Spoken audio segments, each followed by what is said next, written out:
Alors vous avez dessiné une petite crinière au lion, si ce n'est pas le cas, faites-le. Voilà.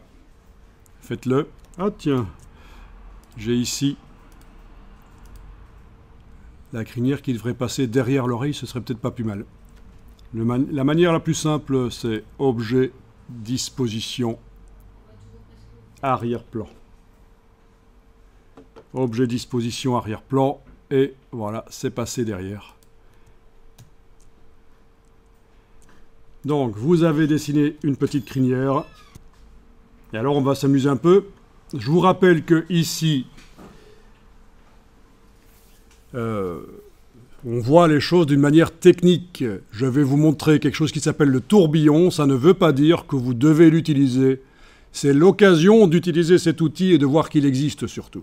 Mais ça ne veut pas dire que c'est la chose à faire, hein, on est d'accord. C'est une étude technique ici du dessin en symétrie de la tête de lion, artistique, un peu délirant, voilà. Je précise. Alors, avec l'effet tourbillon, qui est derrière l'outil largeur de la palette des outils, mais on va aller le chercher. Donc en principe, c'était toujours affiché, mais je l'ai enlevé tout à l'heure de l'affichage, donc je rentre dans l'outil largeur, et je vais aller sur la barre ici. Voilà, on a utilisé tout à l'heure l'outil déformation, maintenant on va utiliser l'outil tourbillon. Vous posez l'outil le long d'un tracé qui est sélectionné et un tourbillon va se créer. Donc d'abord, il faut que l'outil soit activé. Avec la touche commande du Mac ou contrôle du PC, vous activez un trait, plutôt celui-là à l'extérieur. Voilà, j'appuie et ça fait un tourbillon. Bien. Donc, là je vais peut-être annuler, parce que je vais aller le régler. Et donc, comment le régler? L'outil tourbillon.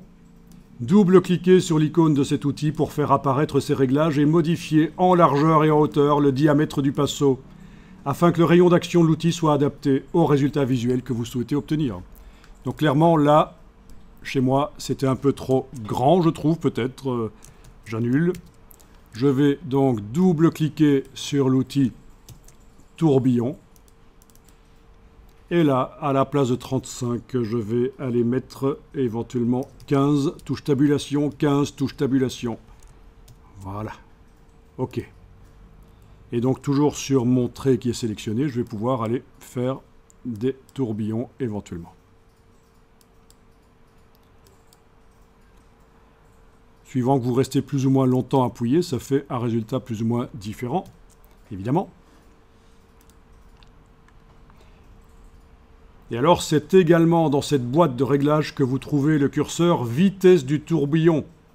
Une valeur positive crée un tourbillon dans le sens inverse des aiguilles d'une montre, tandis qu'une valeur négative crée un tourbillon dans le sens des aiguilles d'une montre. Donc vous avez vu, le tourbillon ici, il a été créé dans le sens des aiguilles d'une montre ou dans le sens inverse, à votre avis? Je vous parle de celui-là à gauche, évidemment. Dans le sens inverse, ben oui, il est dans le sens inverse.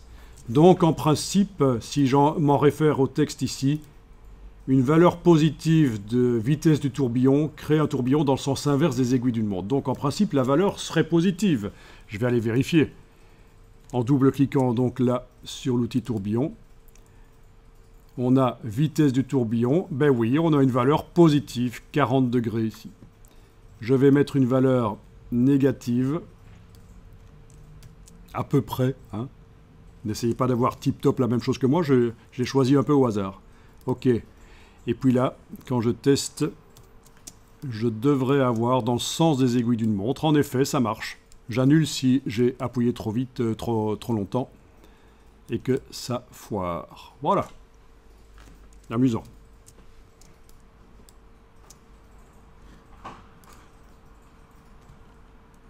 Alors notez qu'une fois que le tracé est modifié, il n'est pas possible d'influencer l'aspect du tourbillon à l'aide de ces valeurs de réglage. On règle pour le tourbillon qu'on va faire, pas pour ceux qui sont déjà faits.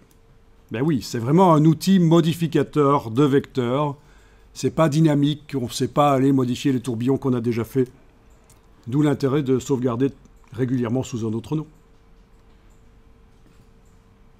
Alors, si vous pensez que le tourbillon se crée trop rapidement quand vous posez l'outil le long d'un tracé, passez de l'intensité 50 à, par exemple, 10. Donc chez moi, ce n'était pas trop le cas, mais quand même, c'était rapide. Si je double-clique là, donc dans les options du tourbillon, intensité 50, voilà, c'est un peu rapide. Je passe par exemple à 10. OK. Je vais aller sélectionner une autre ligne. Touche commande ou contrôle sur le PC. Je sélectionne, voilà, je lâche. Voilà, et là, il est lent. Bien. Bon, la ligne est trop épaisse, ça ne donne pas bien. Je vais aller modifier l'épaisseur du contour. Ok, ça marche. Celui-là aussi, tiens.